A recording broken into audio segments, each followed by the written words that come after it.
The weekend attacks on Saudi Arabia's energy installations shook up the world of oil. Drone strikes on Saudi oil facilities on Saturday. Unmanned aerial vehicles struck the state-run Saudi Arabian oil company's Aramco Abqaiq plant, a key crude processing facility in the Khurais complex, which houses the kingdom's second-largest oil field.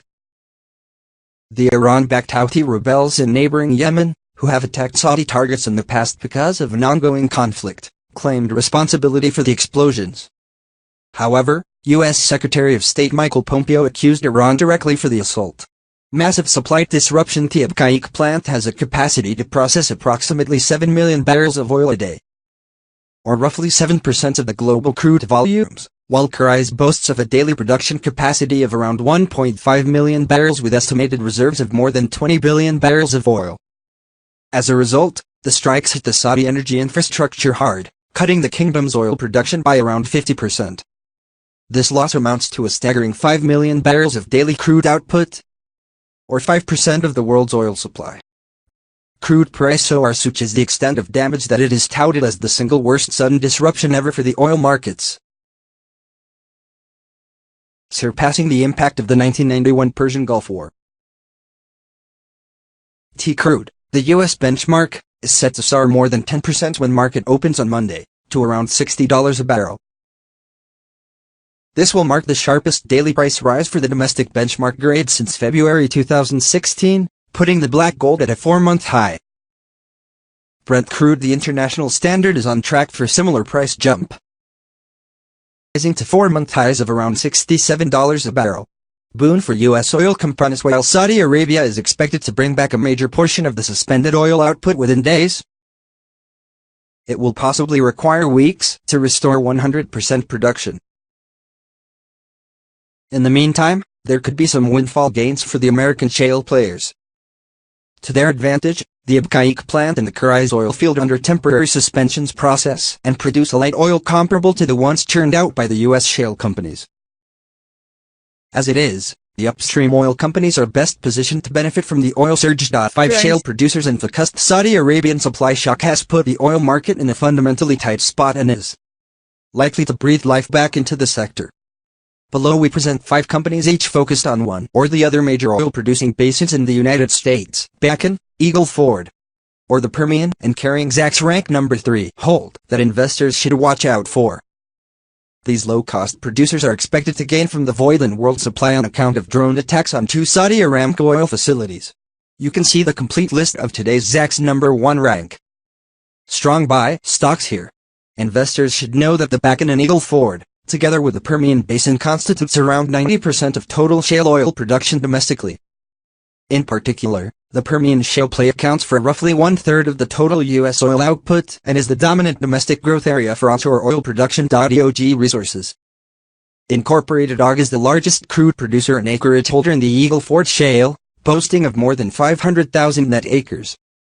The company has identified 7,200 locations, both drilled and undrilled, with resource potential of around 3.2 billion barrels of oil equivalent. Chevron CVX substantial Permian holdings of 2.2 million net acres have already realized production growth of 71% in the past year, with Chevron targeting output of 900,000 barrels per day in 2023.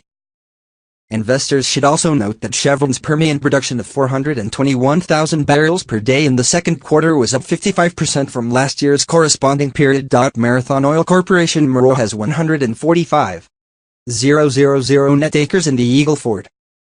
In the second quarter, Marathon Oil churned out an average of 109,000 barrels of oil equivalent per day, 62% oil from the play. Whiting Petroleum WLL is a top-tier operator in North Dakota's Williston Basin, centered on the Bakken Formation.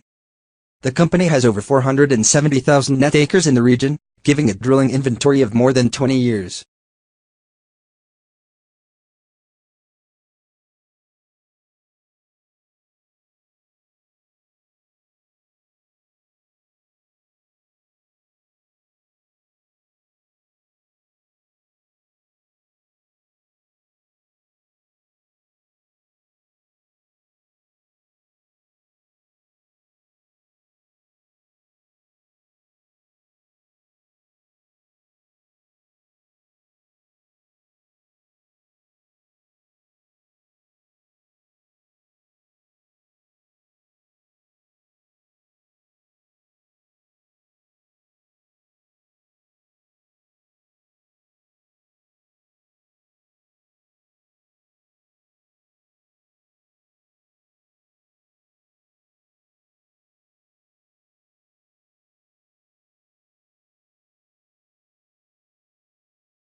If Breeze tore his, it would be a major problem for the long and even bigger red flag, the fact that Breeze will go see a hand specialist in Los Angeles. He did not look enthused about the situation, understandably.